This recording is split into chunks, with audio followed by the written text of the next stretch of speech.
ये जो घड़ी में 340 लिखा होता है, ये केवल समय नहीं है, ये एक संकेत है।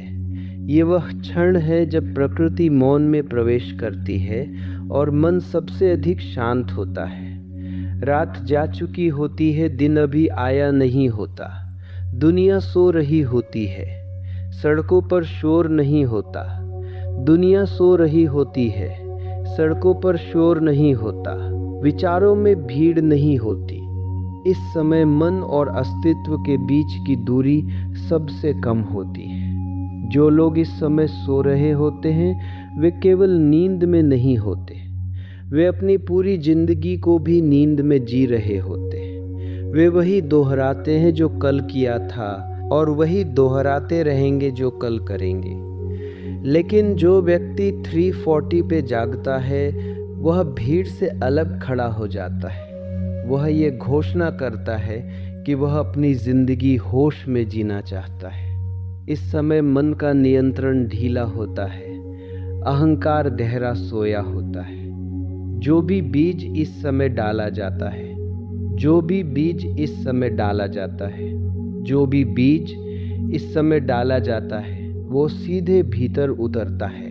इसीलिए इसे ब्रह्म मुहूर्त कहा गया है।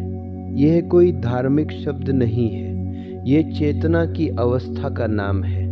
दिन में जो किया जाता है वो आदत बनता है, लेकिन 340 पर जो किया जाता है वह स्वभाव बन जाता है। इस समय व्यक्ति जीवन के पीछे नहीं भागता, बल्कि जीवन को दिशा देता है। वह तय करता है कि उसका मन कैसा रहेगा, उसका दिन कैसा होगा और उसकी दिशा क्या होगी। ये समय सफलता का नहीं, जागरण का है। जो जाग जाता है उसके लिए सफलता अपने आप आती है। यही इस पहले चरण का सत्य है। लोग समझते हैं कि 340 पर जागना मुश्किल है। असल में मुश्किल जागना नहीं है, मुश्किल है पुरानी आदतों का मरना। नींद शरीर की ज़रूरत है, लेकिन देर तक सोना मन की आदत है और मन अपनी आदतों को छोड़ना नहीं चाहता। जब अलार्म बजता है, मन पहला झूठ बोलता है, अभी मत उठो, थोड़ा और सो लो। ये आवाज़ नींद की नहीं होती, ये आलस्य की होती है। अगर तुम इस एक आवाज़ को नहीं सुनते और फिर भी उठ जाते हो, तो समझ लेना तुमने जीवन की पहली लड़ाई जीत ली। इस समय उठने का मतलब ये नहीं कि तुम सफल हो जाओगे, इसका मतलब ये है कि तुम अब अपने मालिक हो। जिस व्यक्ति ने सुबह खुद से हार गया, उसे दिन में कोई हरा नहीं सकता, लेकिन जो सुबह खुद से हार गया, वह दिन भर दूसरों से हारता रहता है। याद रखना, 340 पर जागने से तुम नींद नहीं तोड़ते, तुम गुलामी तोड़ते हो। मन कहेगा आज रहने दो, कल से शुरू करेंगे, लेकिन जीवन कभी कल से शुरू नहीं होता। जीवन हमेशा अभी से शुरू होता है। यह दूसरा चरण यही सिखाता है। जो व्यक्ति सुबह अपने मन को पार कर लेता है, वह जीवन में हर रुकावट को पार कर लेता है। 340 का समय खाली समय नहीं है, ये बीज बोने का समय है। दिन में तुम जो सोचते हो वो सतह पर रहता है, लेकिन इस समय जो सोचते हो वह जड़ में उतर जाता है।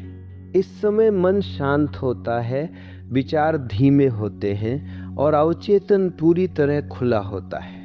जो भी बात इस समय भीतर जाती है वह आदेश बन जाती है। अगर इस समय तुम शांति बोते हो तो पूरा दिन डर में बीतेगा। अगर इस समय तुम शांति बोते हो तो पूरा दिन शांति में बीतेगा। इसीलिए ये समय बहुत खतरनाक भी है। अगर कोई व्यक्ति इस समय मोबाइल खोलकर बेकार चीज़ें देखता है, तो वो अपने ही भविष्य में जहर डाल देता है। और अगर वही व्यक्ति इस समय मौन में बैठ जाए, अपनी सांस को देखे, अपने भीतर झांके, तो वो अपने ही जीवन को दिशा दे देता है। यह समय कर्म का नहीं, संस्कार का समय है। कर्म बाहर बनता है, संस्कार भीतर। जो संस्कार इस समय बनते हैं, वे धीरे धीरे पूरे जीवन का ढांचा बदल देते हैं। इस तीसरे चरण का सत्य यही है। 340 पर तुम जो हो, पूरा दिन वही बन जाता है। दिन भर तुम दूसरों की आवाज़ों में जीते हो। कोई कुछ कहता है, कोई कुछ चाहता है, कोई कुछ उम्मीद करता है। इतना शोर हो जाता है कि अपनी ही आवाज़ दब जाती है।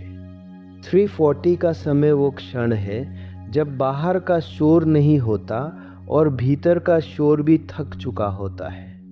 इस मौन में तुम पहली बार सुनते हो कि तुम वास्तव में क्या चाहते हो, तुम किस दिशा में जाना चाहते हो। ये आवाज़ बहुत धीमी होती है, ये चिल्लाती नहीं, ये आदेश नहीं देती, ये केवल संकेत देती है। दिन में मन बोलता है और मन हमेशा भ्रम में बोलती है, लेकिन इस समय अंतरात्मा बोलती है और वह कभी झूठ नहीं बोलती। अगर तुम इस समय मौन में बैठना सीख गए तो तुम्हें किसी गुरु की ज़रूरत नहीं पड़ेगी, क्योंकि भीतर का गुरु जाग जाएगा। ये मौन डरावना नहीं है। डर तो तब लगता है जब तुम खुद से दूर होते हो। इस चौथे चरण का सत्य यही है, जो व्यक्ति मौन में खुद को सुन लेता है वह जीवन में कभी भटकता नहीं। दिन में लिए गए संकल्प अक्सर टूट जाते हैं क्योंकि वे मन से लिए जाते हैं और मन कमज़ोर होता है। लेकिन 3:40 के समय जो संकल्प लिया जाता है वह मन से नहीं, चेतना से लिया जाता है। इस समय तुम किसी को दिखाने के लिए कुछ तय नहीं करते, न कोई तारीफ चाहिए न कोई प्रमाण। इस समय तुम केवल अपने सामने सच बोलते हो। अगर तुम कहते हो कि आज क्रोध नहीं करूँगा, तो वे केवल विचार नहीं रहता, वह भीतर आदेश बन जाता है। क्योंकि इस समय तुम झूठ नहीं बोल सकते, न खुद से न जीवन से। दिन में तुम खुद को समझाते हो, लेकिन इस समय तुम खुद को बदलते हो। इसीलिए पुराने समय में साधक सुबह सुबह संकल्प लेते थे।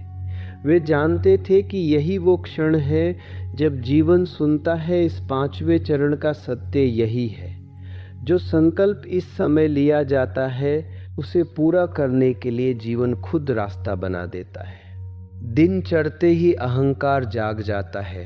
नाम, काम, पहचान, तुलना सब एक साथ खड़े हो जाते हैं। लेकिन 3:40 पे अहंकार अभी सो रहा होता है।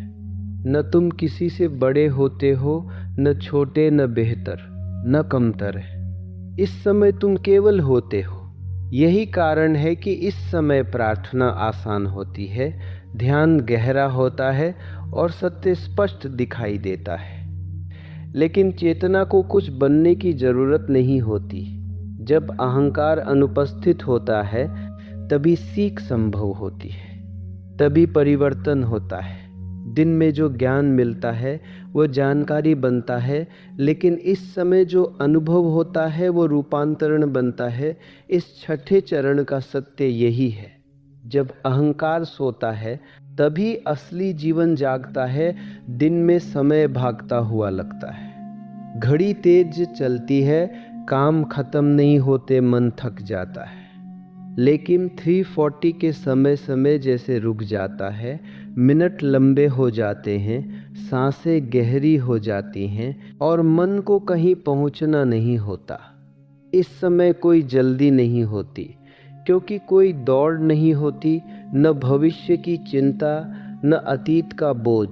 यही वह क्षण है जब व्यक्ति पहली बार वर्तमान में उतरता है। दिन में तुम समय के पीछे चलते हो, लेकिन इस समय समय तुम्हारे साथ चलता है।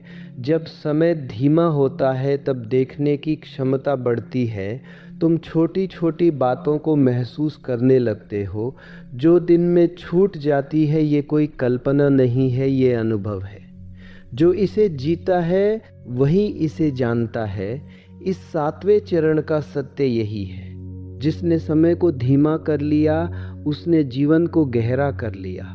दिन में तुम बहुत सवाल पूछते हो, लेकिन जवाब नहीं मिलते, क्योंकि सवाल शोर से भरे होते हैं और जवाब मौन में आते हैं। 3:40 के समय जब मन शांत होता है तब सवाल भी सही होते हैं। इस समय पूछे गए सवाल जिज्ञासा से नहीं होते, वे पीड़ा से निकलते हैं।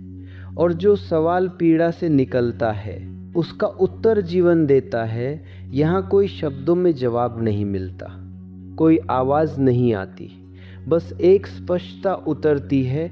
अचानक समझ आ जाता है कि क्या करना है, किस दिशा में जाना है और क्या छोड़ देना है। दिन में तुम सोचते रहते हो, लेकिन इस समय तुम जानते हो। ये जानना तर्क का नहीं होता, ये अनुभव का होता है। इसीलिए ये कभी गलत नहीं होता। इस 8वें चरण का सत्य यही है। सही समय पर पूछा गया प्रश्न आधे जीवन को बदल देता है। डर अंधेरे में पैदा होता है, लेकिन 340 का अंधेरा अलग होता है। ये डर का नहीं, गहराई का अंधेरा होता है। दिन में डर शोर के साथ चलता है, लोग क्या कहेंगे, क्या होगा, कैसे होगा। लेकिन इस समय जब कोई देखने वाला नहीं होता, तो डर को सहारा नहीं मिलता। डर भीड़ में जीवित रहता है, अकेलेपन में वह कमजोर पड़ जाता है। 340 पर जब तुम अकेले होते हो, तो पहली बार तुम डर को सामने देखते हो, और जैसे ही तुम उसे देखते हो, वह छोटा हो जाता है। इस समय तुम भागते नहीं हो, तुम रुकते हो, और जो व्यक्ति रुक सकता है वह डर के पार जा सकता है। दिन में तुम डर से समझौता करते हो, लेकिन इस समय तुम उससे मुक्त हो सकते हो। इस 9वें चरण का सत्य यही है। जिसने अकेले में डर को देख लिया, उसने जीवन में किसी से डरना छोड़ दिया।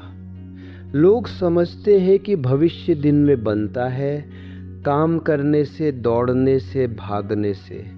सच यह है कि भविष्य पहले भीतर बनता है, बाहर बाद में दिखाई देता है। 340 का समय भविष्य गढ़ने का समय है। इस समय तुम जो दृष्टि बनाते हो, वही धीरे धीरे तुम्हारी वास्तविकता बन जाती है। दिन में तुम परिस्थितियों से लड़ते हो, लेकिन इस समय तुम अपनी दिशा तय करते हो।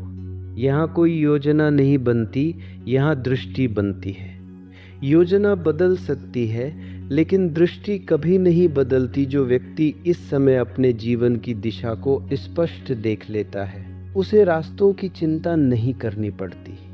रास्ते अपने आप खुलते हैं। इस समय मन नहीं पूछता कि कैसे होगा।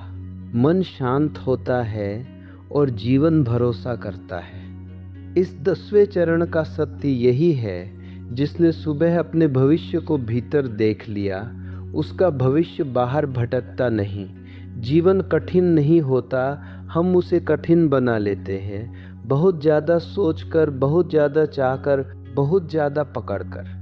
340 के समय जब तुम सब छोड़कर बैठते हो, तो पहली बार समझ आता है कि कितना कम काफ़ी है।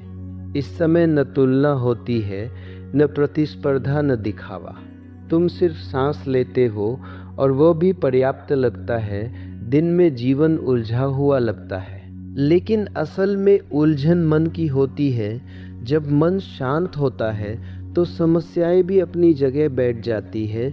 ये समय सिखाता है कि सब कुछ नियंत्रित करने की ज़रूरत नहीं। कुछ चीज़ें छोड़ देने से ही ठीक हो जाती है। इस 11वें चरण का सत्य यही है। जिसने जीवन को सही देख लिया, उसने जीवन को सही देख लिया। शुरुआत में 340 एक संघर्ष था। अलार्म, नींद, मन, आलस्य सब साथ खड़े थे, लेकिन अब ये कोई प्रयास नहीं रहा। अब ये स्वभाव बन गया है। अब तुम्हें उठना नहीं पड़ता, तुम जाग जाते हो। जैसे भीतर कोई घड़ी नहीं, कोई चेतना जगाती हो। अब 340 केवल सुबह तक सीमित नहीं रहता।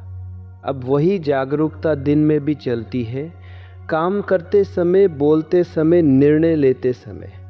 अब तुम जल्दी प्रतिक्रिया नहीं करते, तुम देखते हो। तुम भागते नहीं, तुम चलते हो। अब जीवन तुम्हें नहीं चलाता, तुम जीवन के साथ चलते हो। इस समय का सबसे बड़ा फल कोई उपलब्धि नहीं है, कोई पद नहीं है, कोई पहचान नहीं है। सबसे बड़ा फल है भीतर की स्थिरता। अब परिस्थितियां बदलती है, लेकिन तुम नहीं डगमगाते। लोग आते जाते हैं, लेकिन तुम खाली नहीं होते। अब 340 घड़ी में लिखा हुआ समय नहीं, तुम्हारे होने का ढंग बन चुका है। इस 12वें चरण का अंतिम सत्य यही है। जो व्यक्ति सुबह जाग गया, वो जीवन में कभी सोता नहीं।